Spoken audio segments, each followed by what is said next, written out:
Selamat pagi, Bu Jenny. Perkenalkan, kami dari kelompok 2 hari ini akan mempresentasikan materi terkait PSAK 25. Sebelum itu, perkenalkan anggota kelompok kami terdiri dari 6 orang dengan nama-nama sebagai berikut. Langsung saja kita masuk ke presentasinya. Halo, selamat pagi. Perkenalkan, saya Daniel Primahendra Setiatmaja dengan NIM 2024-536. Kali ini kami akan membahas pernyataan standar akuntansi keuangan. Pertama-tama, saya akan membahas pendahuluannya terlebih dahulu. Jadi tujuan dari pernyataan ini adalah untuk menentukan kriteria dalam pemilihan dan perubahan kebijakan akuntansi, bersama dengan perlakuan akuntansi dan pengungkapan atas perubahan kebijakan akuntansi, perubahan estimasi akuntansi, dan koreksi kesalahan. Pernyataan ini dimaksudkan untuk meningkatkan relevansi, keandalan, dan daya banding laporan keuangan entitas.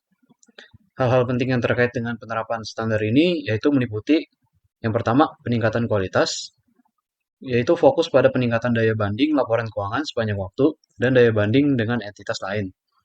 Yang kedua, pengecualian pengungkapan. Pengungkapan kebijakan akuntansi dalam kurung kecuali perubahannya yang diatur dalam PSAK 1. Lalu selanjutnya adalah batasan materialitas, yaitu pernyataan ini tidak wajib diterapkan untuk unsur-unsur yang tidak material. Selanjutnya saya akan membahas ruang lingkup dan definisi. Pernyataan ini memiliki ruang lingkup penerapan yang mencakup pemilihan dan penerapan kebijakan akuntansi, pencatatan perubahan kebijakan, perubahan estimasi akuntansi, dan koreksi kesalahan periode lalu. Adapun dampak pajak dari koreksi dan perubahan tersebut diatur terpisah dalam PSAK nomor 46, yaitu kebijakan akuntansi, yaitu prinsip dasar, konvensi, peraturan, dan praktik tertentu yang diterapkan entitas dalam penyusunan laporan keuangan. Lalu kesalahan periode lalu, yaitu kelalaian atau kesalahan catat dalam laporan keuangan periode lalu akibat kegagalan menggunakan informasi andal yang tersedia saat itu. Selanjutnya adalah perubahan estimasi akuntansi, yaitu penyesuaian jumlah tercatat aset atau liabilitas yang dihasilkan dari informasi atau perkembangan baru, yaitu bukan koreksi kesalahan. Selanjutnya adalah material, yaitu kondisi di mana kelalaian atau kesalahan sendiri atau bersama-sama dapat mempengaruhi keputusan ekonomi pengguna laporan keuangan. Masih pada bagian yang sama, jadi dalam standar ini dikenal istilah penerapan retrospektif, yaitu penerapan kebijakan baru seolah sudah ada sejak awal, lalu penyajian kembali retrospektif, koreksi kesalahan seolah tidak pernah terjadi, dan penerapan prospektif, yaitu penerapan untuk masa kini dan depan. Penerapan dianggap tidak praktis jika entitas tidak dapat menerapkannya walaupun sudah melakukan segala usaha yang rasional. Jadi di sini ada beberapa kriteria ketidakpastian dan penilaian materialitas yang meliputi yang pertama adalah syarat tidak praktis. Yang pertama dampak tidak dapat ditentukan, yang kedua memerlukan asumsi niat manajemen masa lalu, atau yang terakhir memerlukan estimasi yang tidak mungkin dibedakan secara objektif. Lalu kriteria yang kedua adalah penilaian kelalaian, yaitu penilai materialitas kesalahan harus mempertimbangkan karakteristik pengguna laporan keuangan. Lalu yang terakhir adalah asumsi pengguna. Pengguna diasumsikan memiliki pengetahuan memadai tentang aktivitas ekonomi, bisnis, dan akuntansi, serta kemauan mempelajari informasi dengan ketekunan yang wajar. Halo, perkenalkan nama saya Mario Vinier dengan NIM 2024-50123. Kali ini kita akan membahas tentang kebijakan akuntansi. Jadi pada slide ini, saya akan menjelaskan mengenai kebijakan akuntansi berdasarkan PSAK nomor 25 revisi 2009. PSAK ini mengatur bagaimana entitas memilih dan menerapkan kebijakan akuntansi agar laporan keuangan yang dihasilkan relevan dan andal bagi para pengguna. Lalu apabila suatu transaksi, peristiwa atau kondisi telah diatur secara spesifik dalam PSAK, maka entitas wajib menerapkan kebijakan akuntansi sesuai dengan PSAK tersebut. Hal ini bertujuan untuk menjaga keseragaman dan keputusan terhadap standar akuntansi yang berlaku.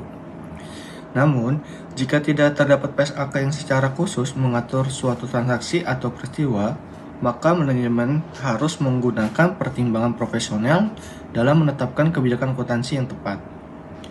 Kebijakan akuntansi yang dipilih harus menghasilkan informasi yang relevan bagi pengambilan keputusan ekonomi, pengguna, dan juga andal.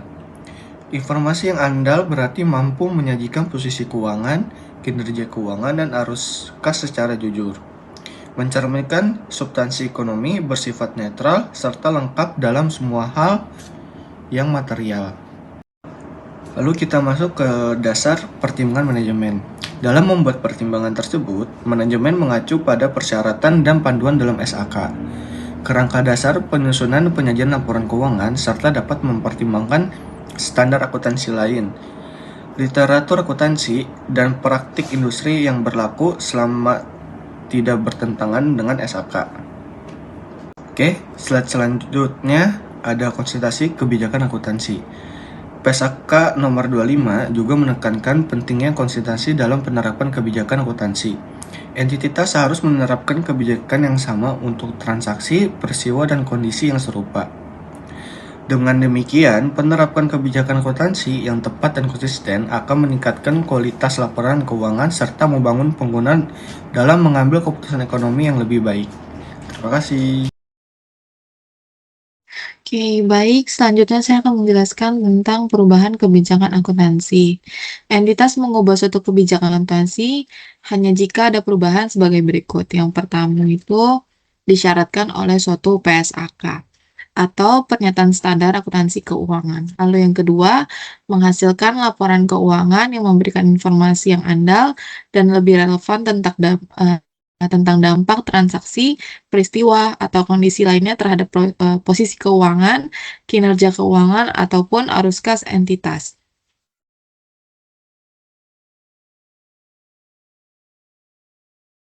Lalu selanjutnya yang bukan menjadi kebijakan akuntansi. Yang pertama adalah penerapan suatu kebijakan akuntansi untuk transaksi, peristiwa, atau kondisi yang berbeda secara substansi daripada yang terjadi sebelumnya. Lalu yang kedua, penerapan suatu kebijakan akuntansi baru untuk transaksi peristiwa atau kondisi lain yang tidak pernah terjadi sebelumnya atau tidak material. Oke, next, penerapan kebijakan akuntansi. Penerapan perubahan kebijakan akuntansi itu bergantung kepada yang pertama itu ada entitas mencatat perubahan akuntansi akibat dari penerapan awal suatu PSAK sebagaimana yang diatur dalam ketentuan transisi dalam PSAK tersebut. Lalu yang kedua, jika ada ketentuan transisi atau perubahan kebijakan dilakukan secara sukarela, maka entitas menerapkan perubahan tersebut secara retrospektif. Oke, next itu penerapan retrospektif.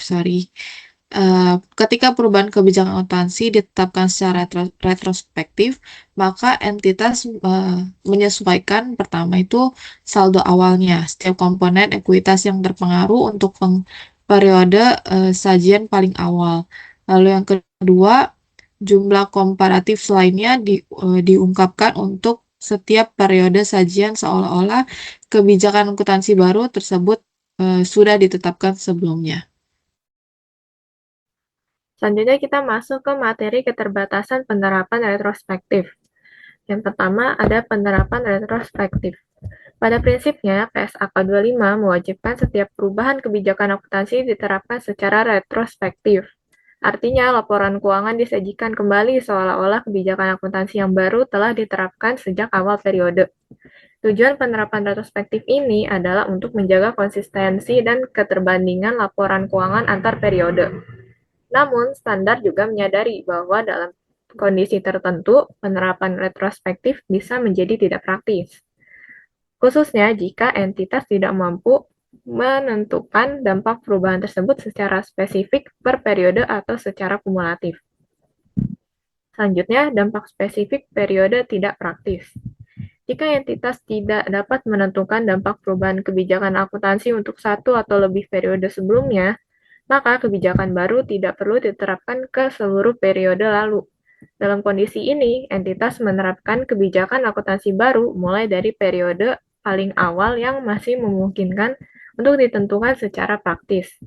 Penyesuaian dilakukan pada jumlah tercatat aset, liabilitas, dan saldo awal komponen ekuitas pada periode tersebut, sehingga laporan keuangan tetap mencerminkan informasi yang andal. Selanjutnya, dampak kumulatif tidak praktis. Apabila entitas tidak mampu menentukan dampak kumulatif perubahan kebijakan akuntansi pada awal periode berjalan, maka perubahan kebijakan tersebut diterapkan secara prospektif.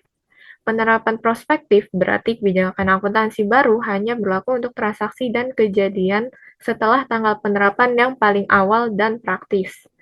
Dalam kondisi ini, laporan keuangan periode sebelumnya tidak disajikan kembali karena informasi yang diperlukan tidak dapat diperoleh secara andal.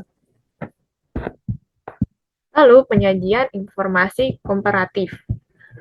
Ketika entitas menerapkan kebijakan akuntansi, baru secara retrospektif, entitas wajib menyesuaikan informasi komparatif untuk periode sebelumnya sejauh mungkin secara praktis. Jika penyesuaian penuh tidak memungkinkan, maka penyesuaian hanya dilakukan pada periode yang masih dapat ditentukan. Penyesuaian tersebut umumnya memengaruhi saldo laba.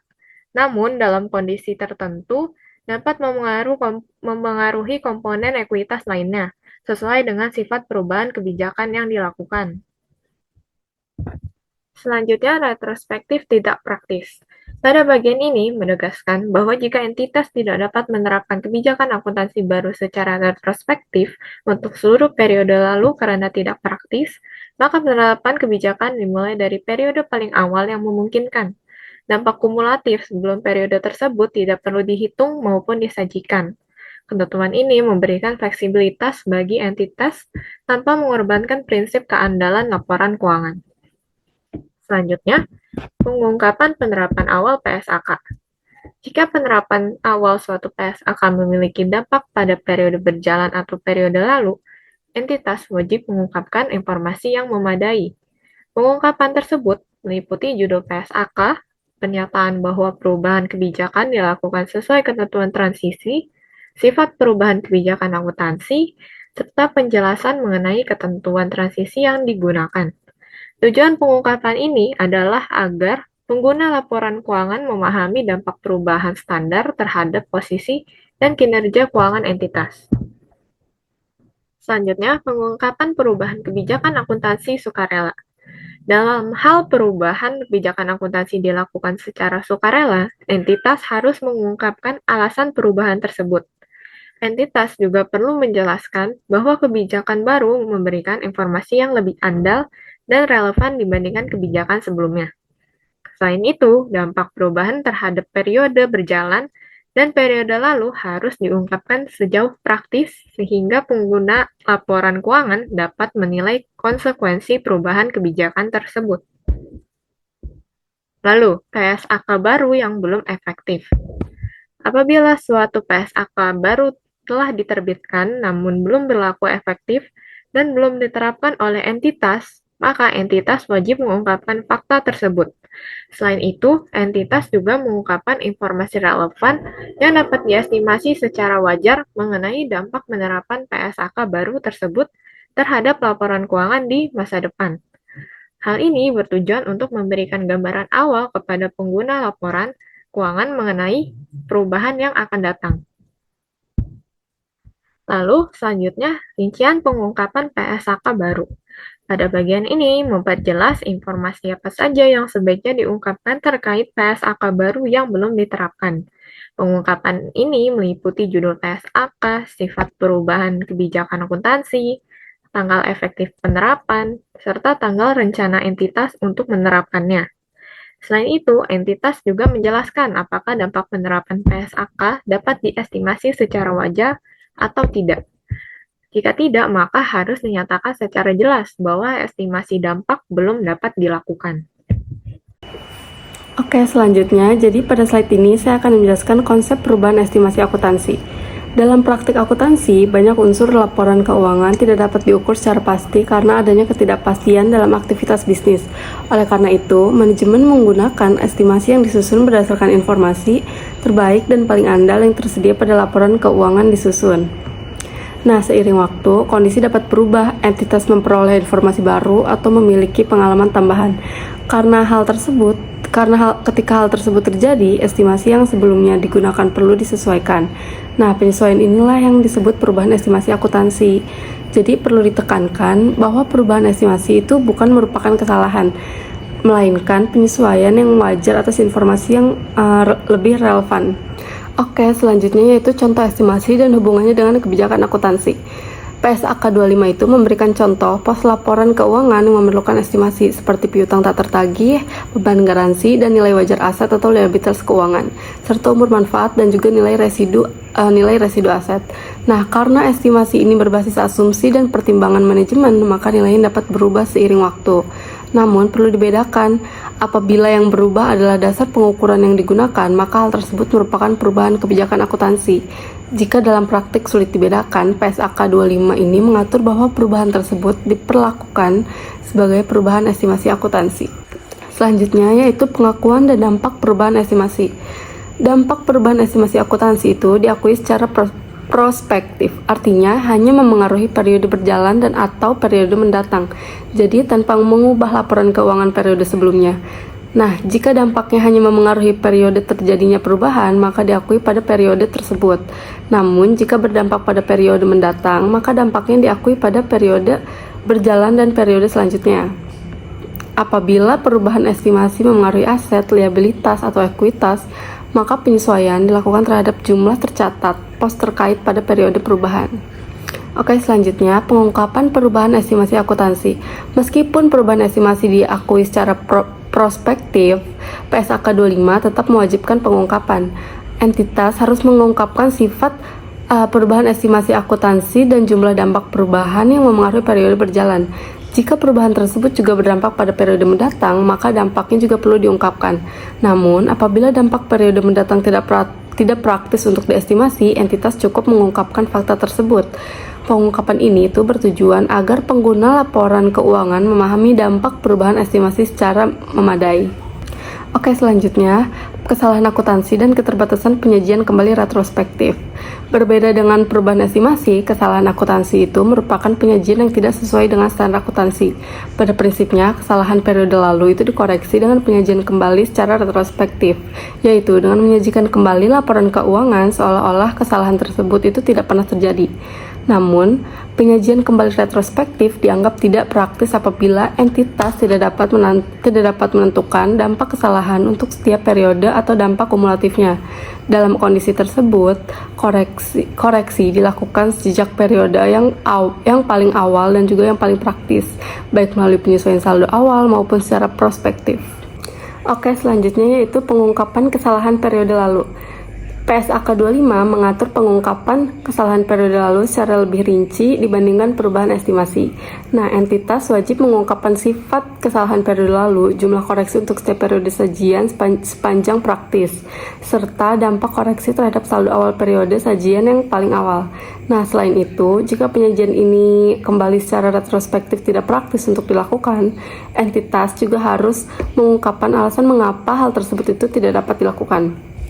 Nah, pengungkapan yang lebih rinci ini bertujuan agar pengguna laporan keuangan dapat memahami secara jelas dampak kesalahan terhadap posisi keuangan dan kinerja entitas, serta menjaga kualitas dan keandalan informasi laporan keuangan. Selanjutnya, saya akan menjelaskan mengenai ketidakpraktisan penerapan retrospektif dan penyajian kembali retrospektif. Jadi pada subbab ini tuh menjelaskan bahwa penerapan retrospektif tidak selalu dapat dilakukan. Nah, penerapan retrospektif ini tuh menjadi tidak praktis apabila entitas itu tidak mampu memperoleh informasi yang memadai mengenai periode sebelumnya. Ketidakpraktisan ini biasanya itu terjadi ketika data historis itu tidak bersedia atau ketika penerapan kebijakan baru membutuhkan asumsi manajemen mengenai kondisi masa lalu yang tidak dapat diverifikasi. Nah, sebagai contohnya itu apabila suatu kebijakan akuntansi baru membutuhkan data yang belum pernah dikumpulkan pada periode lalu, maka penyajian kembali laporan keuangan menjadi tidak mungkin dilakukan secara andal. Nah, selain itu, jika penerapan retrospektif itu mengharuskan entitas menciptakan ulang informasi masa lalu, maka pendekatan tersebut dianggap tidak praktis. Oleh karena itu, standar memperbolehkan entitas untuk tidak melakukan penerapan retrospektif dalam kondisi tertentu. Selanjutnya, paragraf 51 mengenai penggunaan estimasi dalam penerapan kebijakan akuntansi. Nah, dalam praktik akuntansi, estimasi itu sering kali diperlukan, baik saat menerapkan kebijakan akuntansi baru maupun saat melakukan koreksi kesalahan periode lalu. Nah, estimasi ini harus dibuat berdasarkan kondisi dan informasi yang tersedia pada saat transaksi terjadi.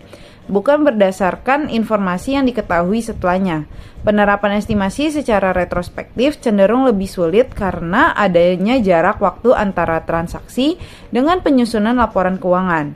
Selain itu, kondisi ekonomi dan informasi pendukung dapat berubah sehingga menyulitkan entitas untuk merekonstruksi estimasi secara akurat. Oleh karena itu, standar menegaskan bahwa estimasi itu tidak boleh menggunakan informasi yang baru diketahui setelah laporan keuangan periode sebelumnya selesai disusun.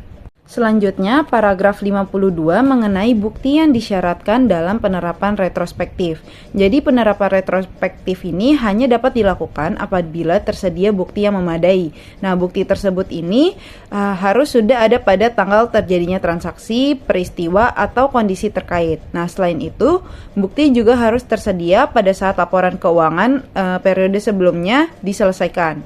Ketentuan ini tuh bertujuan untuk menjaga keandalan laporan keuangan dan mencegah penggunaan informasi masa depan dalam penilaian periode lalu. Nah, dengan demikian penerapan retrospektif ini tuh tidak boleh didasarkan pada pengetahuan yang baru muncul setelah periode pelaporan itu berakhir. Selanjutnya paragraf 53 itu mengenai penerapan ke belakang retrospektif tidak digunakan jika standar juga menjelaskan kondisi-kondisi di mana penerapan retrospektif tidak digunakan. Nah, salah satunya itu adalah ketika estimasi yang dibutuhkan tidak dapat dibedakan dari estimasi sebelumnya. Dalam kondisi ini, sulit untuk menentukan apakah perubahan yang terjadi berasal dari kebijakan baru atau dari perubahan estimasi. Contohnya itu dapat ditemukan dalam kasus reklasifikasi instrumen keuangan hingga jatuh tempo atau koreksi kewajiban imbalan kerja. Dalam situasi seperti ini, estimasi itu signifikan tidak digunakan untuk mengubah informasi komparatif agar tidak menghasilkan laporan keuangan yang menyesatkan atau tidak andal. Selanjutnya ada tanggal efektif. Nah, di mana PSAK ini tuh mulai berlaku untuk periode tahun buku yang dimulai pada atau setelah tanggal 1 Januari 2011. Namun demikian, standar ini tuh juga memperbolehkan penerapan lebih awal bagi entitas yang siap mengimplementasikannya. Ketentuan ini tuh memberikan fleksibilitas bagi entitas dalam menyesuaikan kebijakan akuntansi. Dan terakhir ada penarikan PSAK. Jadi pada bagian ini tuh menjelaskan bahwa pernyataan dalam PSAK yang dibahas menggantikan PSAK 25 tahun 1994. Dengan adanya standar baru ini, ketentuan mengenai laba atau rugi bersih periode berjalan, kesalahan mendasar, serta perubahan kebijakan akuntansi disempurnakan agar lebih relevan dan konsisten dengan praktik akuntansi yang terkini. Selanjutnya, saya akan membahas contoh pertama, yaitu penyajian kembali retrospektif atas kesalahan periode lalu. Nah, jadi dalam kasus ini tuh pada tahun 2000-an PT Beta ini menemukan adanya kesalahan pencatatan persediaan, di mana sebagian produk yang sebenarnya telah dijual pada tahun 2000-an itu masih tercatat sebagai persediaan per 31 Desember 2000-an. Nah, kesalahan ini tuh menyebabkan nilai persediaan pada laba tahun 2000-an ini menjadi lebih tinggi dari yang seharusnya. Nah, karena kesalahan tersebut berasal dari periode sebelumnya dan informasinya itu masih dapat ditelusuri secara andal, maka sesuai PSAK 25, kesalahan ini tuh harus dikoreksi dengan cara penyajian kembali secara retrospektif. Artinya, laporan keuangan pada tahun 2000-an yang disajikan sebagai pembanding dalam laporan tahun 2000-an itu harus disesuaikan seolah-olah kesalahan tersebut itu nggak pernah terjadi. Nah, dampak koreksi ini tuh terlihat pada kenaikan beban pokok, penjualan, penurunan laba, penyesuaian pajak penghasilan, serta penurunan saldo laba dan ekuitas. Nah, namun koreksi tersebut itu tidak memengaruhi laba tahun 2000-an karena kesalahan yang hanya berkaitan pada periode 2000-an, tahun sebelumnya. Selanjutnya, saya akan menjelaskan contoh kedua, yaitu menjelaskan penerapan prospektif atas perubahan kebijakan akuntansi ketika penerapan retrospektif ini tidak praktis. Jadi dalam kasus ini, pada anggap tahun sekarang, PT Delta itu mengubah kebijakan akuntansi penyusutan aset tetap dengan menerapkan pendekatan komponen yang lebih rinci, serta beralih ke model revaluasi. Nah, meskipun secara prinsip perubahan kebijakan akuntansi itu seharusnya diterapkan secara retrospektif, PT Delta itu tidak memiliki data historis yang memadai untuk memisahkan nilai dari penyusutan setiap komponen aset pada periode sebelumnya. Nah, survei teknis yang dilakukan pada akhir tahun sebelumnya ini hanya memberikan informasi kondisi aset saat itu, namun tidak cukup untuk merekonstruksi biaya perolehan dan akumulasi penyesuaian masa lalu secara andal. Nah, oleh karena itu, manajemen itu menyimpulkan bahwa penerapan retrospektif ini tidak praktis dan memutuskan untuk menerapkan kebijakan baru secara prospektif dimulai 1 Januari 2000-an. Dengan pendekatan ini, perubahan kebijakan hanya berdampak pada periode berjalan dan periode berikutnya tanpa menyajikan kembali laporan keuangan periode sebelumnya sehingga tetap menjaga keandalan informasi keuangan. Sekian presentasi dari kami, maaf jika ada salah kata. Terima kasih.